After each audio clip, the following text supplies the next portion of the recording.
El mercado laboral en Colombia se ha caracterizado por ser muy complejo. Una de las premisas de cualquier gobierno de turno, sea de derecha, de izquierda, de arriba, de abajo o de cualquier corriente ideológica del espectro político, es lograr unos niveles mínimos de desempleo, dado que una población con trabajo e ingresos es una población que alcanza un desarrollo económico y social. Sin embargo, conseguir empleo en Colombia no es una tarea nada fácil. Los llamados gurús del desarrollo y crecimiento personal dirían cosas como: es que es tu culpa, es que no haces lo suficiente, es que no tienes fe, es que tienes una mala actitud, es que no lo decretas, etcétera, etcétera, etcétera.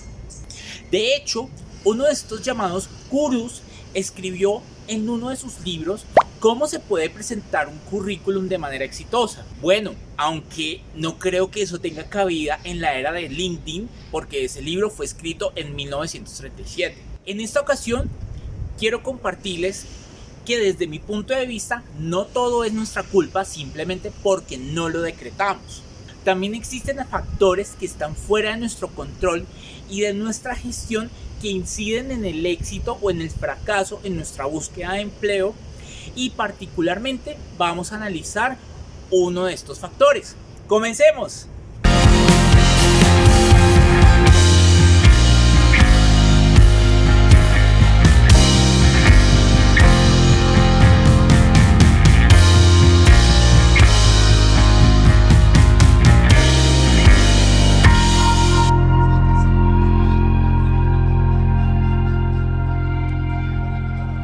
Me disculpo si en esta parte voy a ser un poco teórico.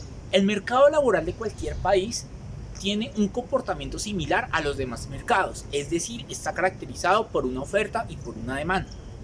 La oferta en este caso viene determinada por los trabajadores que presentan sus currículums, y la demanda viene dada por la necesidad que tienen las organizaciones de cubrir las vacantes y de contar con una fuerza laboral para desarrollar ciertas actividades. Bajo eso que nosotros los economistas llamamos la ley de la oferta y la demanda, si en un mercado determinado los precios tienden a elevarse, la demanda tiende a disminuir.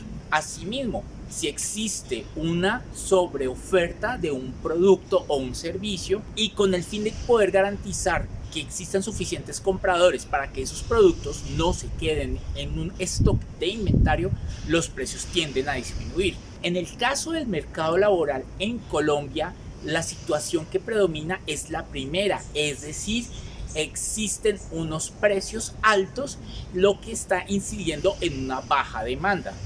Comprendiendo un poco más lo que sucede en el mercado laboral colombiano, hay que analizar las cifras de cómo está compuesta la fuerza laboral. De acuerdo con las estadísticas del Departamento Administrativo Nacional de Estadística, o DANE, cerca del 40 al 50% de los trabajadores activos en Colombia corresponden a trabajadores por cuenta propia, es decir, que desarrollan unas actividades económicas de manera independiente. En esta categoría entran, por ejemplo, los comerciantes, los dueños de las tiendas, el vendedor de dulces en el Transmilenio, incluso el youtuber que está monetizando con su canal.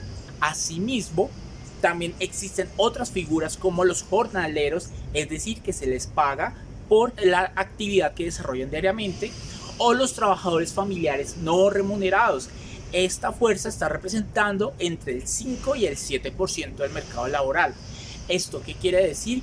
Que cerca de la mitad del mercado laboral colombiano está desarrollando algo que se llama actividades informales. ¿Y por qué se les llama actividades informales? Porque son actividades que se consideran precarias, es decir, que no tienen una estabilidad o una sostenibilidad en el tiempo, y que además no permite el acceso a ciertos beneficios sociales. Entonces, ¿a qué se le llama formalidad en el mercado laboral colombiano? A la vinculación de un trabajador con una empresa u organización mediante la figura de relación laboral, es decir, mediante una vinculación de parte de la compañía al trabajador bajo una relación salarial, en donde adicional a su salario mensual el trabajador va a tener acceso a ciertos beneficios sociales. Pero aquí, ¿qué es lo que pasa? El desarrollo o la financiación de estos servicios sociales dentro del sistema laboral colombiano o dentro de la seguridad social colombiana es algo muy costoso. En este caso vamos a verlo con un ejemplo. Vamos a suponer que tenemos un trabajador que es un oficinista, gana un salario mínimo que para el año 2023 corresponde a 1.160.000 pesos. Uno diría, la organización solamente tiene que pagarle mensualmente 1.160.000 pesos a este trabajador. Sin embargo, detrás de esto hay unos costos adicionales para poder financiar los beneficios sociales. Veamos cuáles son.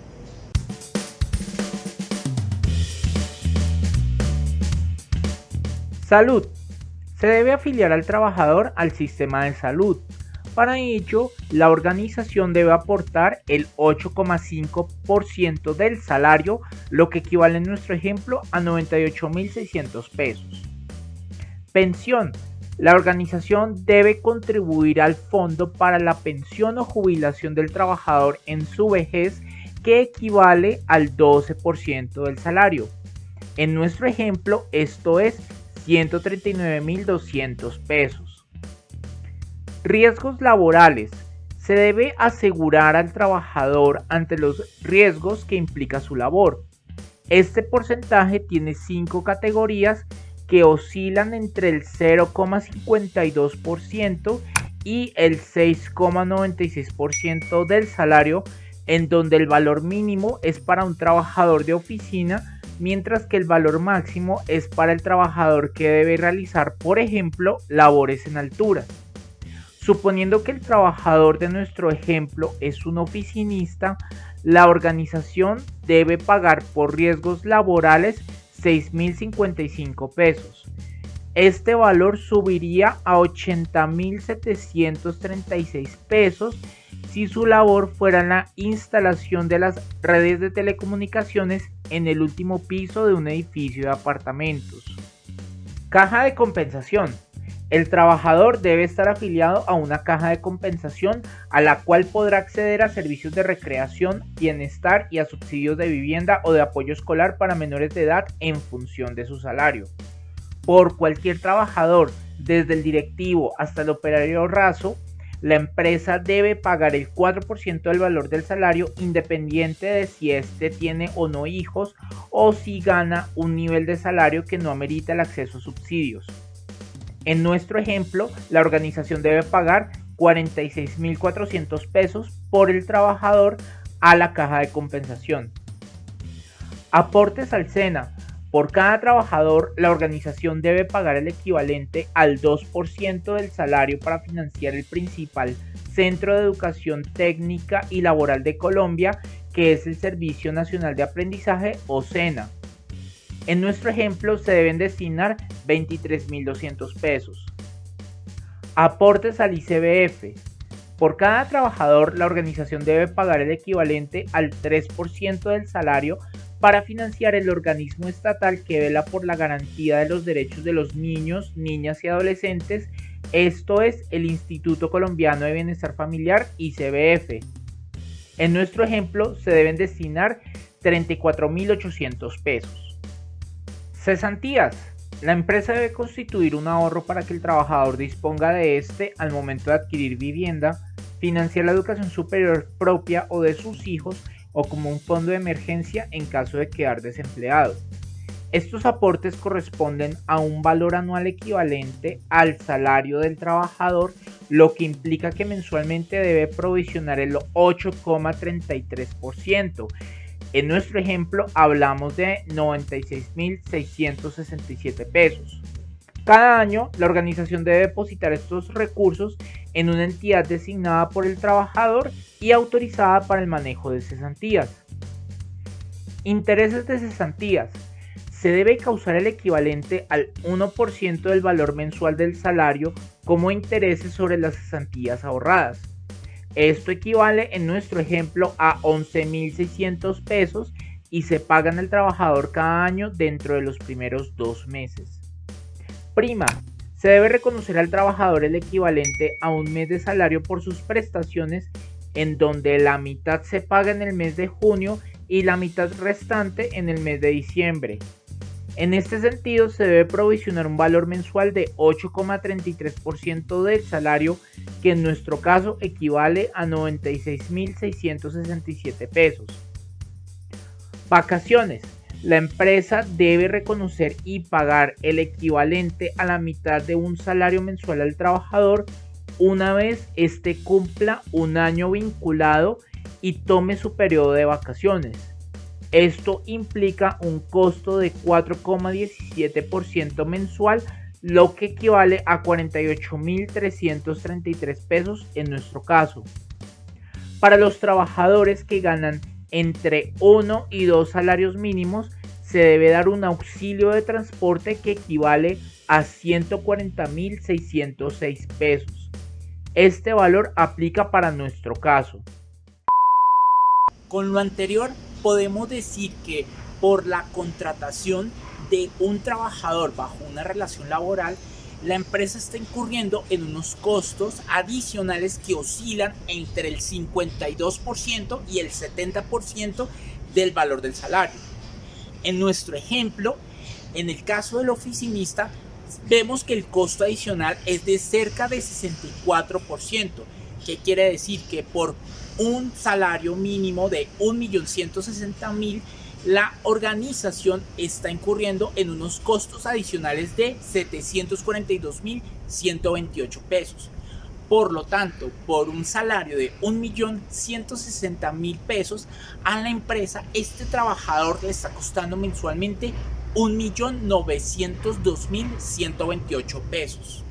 En este ejemplo no estamos considerando pagos de recargos nocturnos, horas extra o trabajos durante domingos y festivos, lo cual haría que los porcentajes que mencionamos anteriormente se puedan incrementar aún más. Entonces, independientemente del valor del salario, estos costos adicionales hacen que el precio de la mano de obra en el mercado sea relativamente alto, lo que está generando incentivos a que no exista una demanda suficiente por parte de las empresas. Este panorama se hace un poco más complejo al considerar que en Colombia más del 95% de las empresas son micro, pequeñas y medianas empresas, es decir, son organizaciones que no tienen el músculo financiero suficiente para poder contratar a sus trabajadores bajo una relación salarial formal. Por otro lado, existen otros factores que pueden impactar el mercado laboral en el mediano plazo, como por ejemplo la transformación digital y la inteligencia artificial, que hará que muchas actividades puedan ser automatizadas y esto genere una menor demanda de trabajadores en el mercado laboral. Pero bueno, este es un tema que analizaremos en otra ocasión. ¿Qué creen ustedes que se puede hacer para que el mercado laboral sea más competitivo en materia de costos? ¿Se deberían evaluar fuentes alternativas para financiar el SENA y el ICBF? ¿Será que es necesario que se focalicen los aportes a las cajas de compensación? Los dejo en los comentarios. Como siempre, muchas gracias por su atención. Si les gustó el video, denle me gusta, like dirían otros, comenten y compartan. Si eres nuevo en este canal, te invitamos a suscribirte y activar la campana de notificaciones. Hasta la próxima.